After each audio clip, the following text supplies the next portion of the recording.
आज के इस वीडियो में हम क्लास 10th का जो है मानव नेतृत्व तथा रंग बिरंगे संसार इसका जो है हम अध्ययन करेंगे। ये पार्ट हमारा 2 है, क्योंकि पार्ट 1 हमने पहले पढ़ चुका है। इसकी कुछ हेडिंग को हमने पढ़ लिया है और ये हमारा लास्ट वीडियो है इस पार्ट का।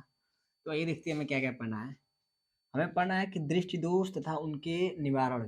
दृष्टि दोष कितने प्रकार के होते हैं, जैसे निकट दृष्टि दोष होता है, दूर दृष्टि दोष और जरा दृष्टि दोष।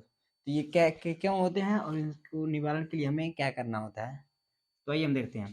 सबसे पहले है निकट दृष्टि दोष। ये इसको इंग्लिश में हम कहते हैं मायोपिया। ये होता है निकट दृष्टि दोष। देखिए, अभी जैसे नाम से उल्टा होता है, इसमें बोला है ना निकट, तो हमें लगेगा नाम से कि निकट दृष्टि दोष है, मतलब इसको निकट की वस्तुएं दिखाई नहीं देंगी, लेकिन ऐसा नहीं होता है, ऐसा उल्टा होता है। निकट है तो निकट की वस्तुएं ठीक दिखाई देंगी, दूर की वस्तुएं नहीं दिखाई देंगी। जैसे दूर है तो दूर की ठीक दिखाई देंगी, निकट की नहीं दिखाई देंगी। तो ये होता है। तो ये समझते हैं, निकट दृष्टि दोष में जो है दूर की वस्तुएं ठीक से दिखाई नहीं देती हैं, मतलब निकट की वस्तुएं हमें सही से दिखाई देती हैं, दूर की वस्तुएं ठीक तरीके से दिखाई नहीं देती हैं। तो इसे हम निकट दृष्टि दोष कहते हैं। इसका चूंकि ये होता क्या है, दृष्टि दोष होता क्यों है, पिछले हमने पार्ट वीडियो में पढ़ चुका है। एक समंजन क्षमता, समंजन क्षमता, समंजन क्षमता का मतलब ये होता है कि नेत्र को समंजन क्षमता के द्वारा चीजों को ठीक तरह से देखने के लिए वो अपने मांसपेशियों के द्वारा समंजन समंजन करती है। तो जिस व्यक्ति का जो है समंजन क्षमता क्षीण हो जाता है, खत्म हो जाता है, यही मांसपेशियां काम करना नहीं कर पाती हैं सही से, तब दृष्टि दोष होता है। और कैसा दृष्टि दोष होता है, तो किसी को निकट दृष्टि दोष होता है। तो इसमें जो है निकट की वस्तुएं ठीक से दिखाई देंगी, दूर की वस्तुएं सही से नहीं दिखाई देंगी। इसका निवारण करने के लिए क्या करना होगा, तो इसको निवारण करने के लिए उचित फोकस दूरी का जो है, उचित फोकस दूरी का हमें जो है अवतल लेंस का प्रयोग करना है। देखिए, हमें जब लेंस पढ़ा है हमने पाठ अवतल लेंस और उत्तल लेंस, तो उसमें समझा है इसमें निकट की वस्तुएं दिखाई दे रही हैं, दूर की नहीं दिखाई दे रही हैं, मतलब हमें फैलाना है, अभिसारित करना है। तो इसलिए हम इसमें अवतल लेंस का प्रयोग करेंगे। दूर की दिखना है तो हमें अवतल लेंस का प्रयोग करना है, दूर की सही से दिखाई देना है तो हम इसमें अवतल लेंस का प्रयोग करते हैं। अब हम दूसरा देखते हैं, दूर दृष्टि दोष। इसमें दूर की वस्तुएं ठीक दिखाई देती हैं, निकट की वस्तुएं नहीं दिखाई देती हैं। तो इसको ठीक करने के लिए क्या करेंगे, हम निकट नहीं सही दिखाई दे रही हैं, मतलब उसको हमें उत्तल लेंस का प्रयोग करना है।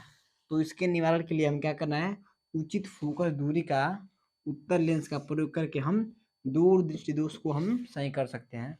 दूर दृष्टि दोष को इंग्लिश में हाइपरमेट्रोपिया कहते हैं, हाइपरमेट्रोपिया। अगला है हमारा जरा दृष्टि दोष।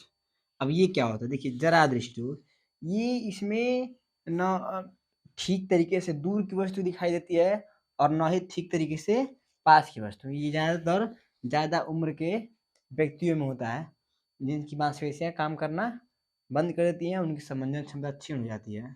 अब इसका इलाज कैसे करना है, तो चूंकि इसमें दोनों दोष है, न दूर का ही दिखाई दे रहा है न नज़दीक का ही दिखाई दे रहा है, तो हम दोनों लेंस का प्रयोग करते हैं। चश्मे में दोनों लेंस का प्रयोग करते हैं, जो है चश्मे में जो हम ऊपर जो है अवतल लेंस का प्रयोग करते हैं। क्यों, क्योंकि दूर की वस्तु हमें सही से दिखाई दे। अब उसको निकट की भी नहीं दिखाई दे रही है, तो नीचे हम उत्तल लेंस का प्रयोग करते हैं। क्यों, क्योंकि नीचे दूर नज़दीक की वस्तुएं भी हमें ठीक से दिखाई दें। तो अभी हमने क्या क्या पढ़ लिया, हमने दृष्टि दोष पढ़ लिया। अब ये पढ़ लिया दृष्टि दोष होता क्या है, निकट दृष्टि पढ़ लिया, उसका निवारण पढ़ लिया, दूर दृष्टि दोष पढ़ लिया, उसका निवारण, जरा दृष्टि दोष उसका निवारण। अब आगे अगला टॉपिक पढ़ते हैं। अगला टॉपिक हमारा प्रिज्म से प्रकाश का अपवर्तन। ठीक है, दर्पण से प्रकाश का अपवर्तन और लेंस से प्रकाश का अपवर्तन हमने पढ़ लिया है। अब हम पढ़े प्रिज्म से प्रकाश का अपवर्तन। चूंकि अपवर्तन जानते हैं, हम प्रिज्म नहीं जानते हैं, तो हम समझ लेते हैं प्रिज्म क्या होता है। ऐसा निकाय जो पारदर्शी माध्यम से घिरा हो, ये पारदर्शी माध्यम, ये पारदर्शी माध्यम, ये पारदर्शी माध्यम है, इससे घिरा हो किसी एंगल पर, किसी एंगल पर, उसे हम प्रिज्म कहते हैं। जैसे मान लीजिए समतल दर्पण हो, ये समतल दर्पण से हो सकता है या फिर कांच से हो सकता है। तो ऐसा निकाय जो चारों तरफ से पारदर्शी माध्यम से घिरा हो, प्रिज्म कहलाता है। तो अब हम प्रिज्म से प्रकाश का अपवर्तन देखेंगे।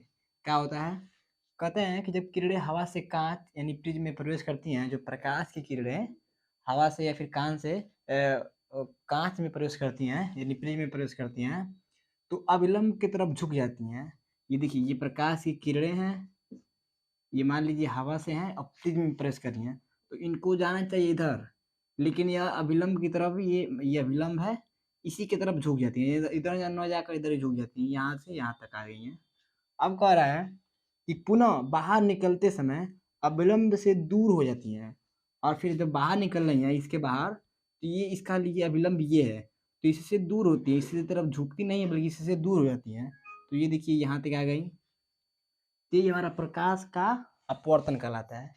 क्या है कि जब प्रकाश की किरणें किसी माध्यम में यानी कि प्रिज्म में प्रवेश करती हैं, तो ये जो अभिलंब है, ये अभिलंब इससे दूर हो जाते, झुक जाती हैं, इसकी तरफ झुक जाती हैं, नहीं जाना चाहिए इधर लेकिन इधर झुक जाती हैं ये अविलंब की तरफ, और निकलते समय इसको इससे अविलंब ये है, इससे दूर हो जाती हैं, यानी जो प्रकाश की किरणें जाना चाहिए इसको यहाँ जाना चाहिए था, ये यहाँ आ गई है। तो इस घटना को हम क्या कहते हैं? तीव्र से प्रकाश का अपवर्तन। फिर से समझ लेते हैं ये चित्र के माध्यम से। ये प्रकाश की किरणें इसको जाना चाहिए यहाँ पर, लेकिन प्रवेश करते समय ये जो है हमारा अविलंब की तरफ मुड़ जाती हैं, और फिर निकलते समय ये अविलंब के न मुड़कर अविलंब से दूर हो जाती हैं। ये किरणें हमारे यहाँ चलकर यहाँ आ गई, आर एस जो किरणें हैं ये पी से चल के आर एस तक आ गई। तो ये क्या था हमारा प्रिज्म से प्रकाश का अपवर्तन। अब हम देखते हैं वर्ण विक्षेपण क्या होता है। जब प्रकाश की किरणें यानी श्वेत प्रकाश का मतलब प्रकाश की किरण, सूर्य से आने वाले प्रकाश की किरणों को हम, उसमें 7 रंग होते हैं, तो इकट्ठे को हम श्वेत प्रकाश कहते हैं। तो जब श्वेत प्रकाश की किरणें प्रिज्म से गुजरने पर 7 रंगों में बढ़ जाती हैं, ये वर्ण विक्षेप यही कहलाता है कि जो श्वेत प्रकाश है वो प्रिज्म से गुजरेगी तो 7 रंगों में बढ़ जाएगी।